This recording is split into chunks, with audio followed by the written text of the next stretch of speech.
Ce qui fait le plus défaut chez les personnes qui s'éveillent, qui ont parcouru un long cheminement aussi spirituel ou de reconnexion à soi, un cheminement en conscience, c'est la patience. C'est vraiment la bête noire chez toutes ces personnes, moi compris. Et c'est un excellent point sur lequel on peut travailler justement. Mais ce que l'on remarque, c'est que chez beaucoup de personnes qui sont en chemin de dépouillement, en chemin de reconnexion à son vrai soi, eh bien, il y a une volonté d'aller très vite, une volonté de tout guérir, une volonté de tout libérer, une volonté de tout transcender, alors que la clé ultime, c'est la patience, c'est de prendre le temps, parce que on ne peut pas tout guérir en même temps, on ne peut pas tout libérer en même temps, on ne peut pas tout transcender en même temps, tout alchimiser en même temps. Bien sûr que parfois, il se peut que différents espaces de notre vie, différents thèmes de notre vie s'alchimisent en même temps. Mais on ne peut pas tout guérir parce que c'est trop intense, c'est trop important pour notre structure interne, notre structure psychique, que si on vivait tout ça en même temps, on serait carrément grillé. Regardez comme ça prend énormément d'énergie quand on est face à une libération émotionnelle, quand on fait face à une douleur, quand on fait face à une situation inconfortable, ça prend tout notre espace mental, ça prend tout notre émotionnel aussi, et c'est difficile d'être dans sa vie et de gérer ça. C'est difficile d'être dans son quotidien et de ressentir ces douleurs, cet inconfort. Et rien que ça, c'est hyper énergivore. Et c'est pour ça que la vie nous offre l'opportunité de guérir et de libérer couche après couche, successivement et avec des moments de répit, toutes ces parts qui ont besoin d'être pacifiées. Et donc nous, tout ce qu'il y a à travailler et tout ce qu'il y a à travailler, je sais combien c'est difficile. C'est la patience, parce que ce chemin initiatique, il est dilué au fil de notre vie. Et on peut réaliser ces missions, son rôle, ses rôles, ce qu'on est venu accomplir dans notre vie, notre grande œuvre, comme moi j'aime bien l'appeler, on peut le réaliser en même temps qu'on libère des parts de soi blessées ou qu'on transcende, qu'on alchimise des parts de soi un petit peu bafouées et oubliées, reniées, réprimées. Et quand on est trop pressé, la vie nous amène plein de situations pour nous stopper, pour nous freiner. Je me souviens d'un rêve où j'étais en voiture et là je roulais à fond, à fond, à fond. Et au loin, comme ça, 100 mètres au loin, je vois tout un barrage de gendarmes. Et puis ils me font signe, ils me disent de stopper, etc. Mais j'arrivais même pas à freiner. À ce moment-là, j'ai compris que j'allais encore trop vite dans ma vie. J'ai dit, oh ok, là, il faut faire les choses dans l'ordre. Il faut remettre de l'ordre sur son chemin. Et le message était vraiment très clair, hein.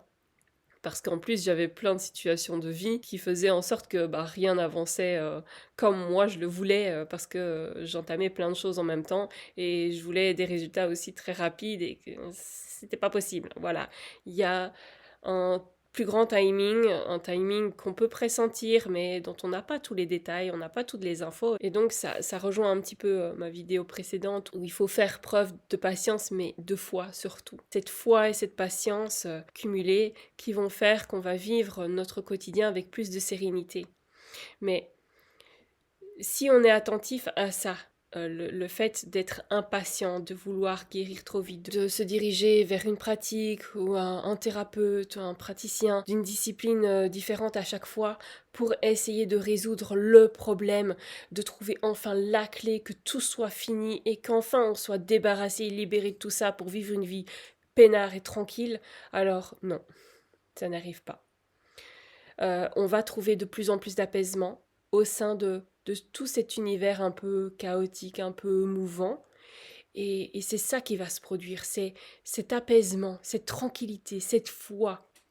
Et les choses vont venir, des situations vont venir pour pouvoir libérer de nouvelles couches, pour pouvoir explorer encore une autre profondeur de soi et de sa vie et de son histoire, de son identité, pour incarner encore plus notre vie, notre corps, pour être bien ancré dans notre vie, dans notre incarnation et pour réaliser ce qu'on doit faire. Parce que beaucoup de personnes aussi attendent d'avoir tout libéré pour pouvoir se mettre en mouvement, pour réaliser leur mission de vie, mais c'est en procédant étape par étape, tel que la vie nous amène, et ça j'en reparlerai prochainement aussi, tel que la vie nous amène ces expériences-là, au bon moment pour nous parce qu'on est prêt ou parce que toutes les planètes sont alignées, il y a une configuration qui fait que c'est possible pour vous à cet instant-là de libérer cette chose ou d'aller explorer cette chose. Et sinon, si vous êtes trop impatient, vous pouvez revenir au corps. Donc,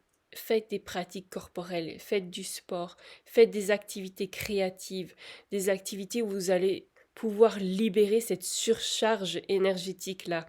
Créez, créez, créez. Là, vous allez aussi vous libérer, mais créez, rentrez en mode création. Faites quelque chose de vos mains, de votre énergie, de cette tension-là. Parce que sinon, elle va prendre possession de vous et vous allez aussi vous écarter de votre chemin, de la justesse de vos événements de vie, de ce que vous devez vivre pour votre chemin à vous, pour vos révélations à vous, pour vous reconnecter à votre vérité, à votre chemin de vie d'incarnation. Créez, parce qu'il n'y a pas vraiment d'astuces. Ce sont des états d'être, des stratégies adoptées parce qu'on a appris à repérer nos fonctionnements et à quel moment nos réactions, nos comportements nous éloignaient de nous-mêmes, nous décentraient. Et donc à ce moment-là, ce sont toutes des petites stratégies individuelles, personnelles que l'on va mettre en place pour nous ramener dans notre centre, pour bien être reconnecté à soi. Et donc il faut calmer cette énergie-là, il faut la pacifier, un peu, lui ramener un petit peu plus de douceur, euh, la ramener dans les tons bleus, plus de, voilà, la pacifier, l'adoucir, voilà, la ralentir. Et tout ce qui est créatif, c'est super, c'est excellent parce que vous allez pouvoir aussi extérioriser tout ce qu'il y a en vous. Et donc là, vous allez découvrir tout ce qui sommeille en vous, hein. Ce sont des autres pièces du puzzle dont vous allez pouvoir vous servir pour votre chemin. Voilà, donc à partir d'aujourd'hui, la patience est votre amie. Répétez après moi, la patience est mon amie. À bientôt pour une nouvelle vidéo.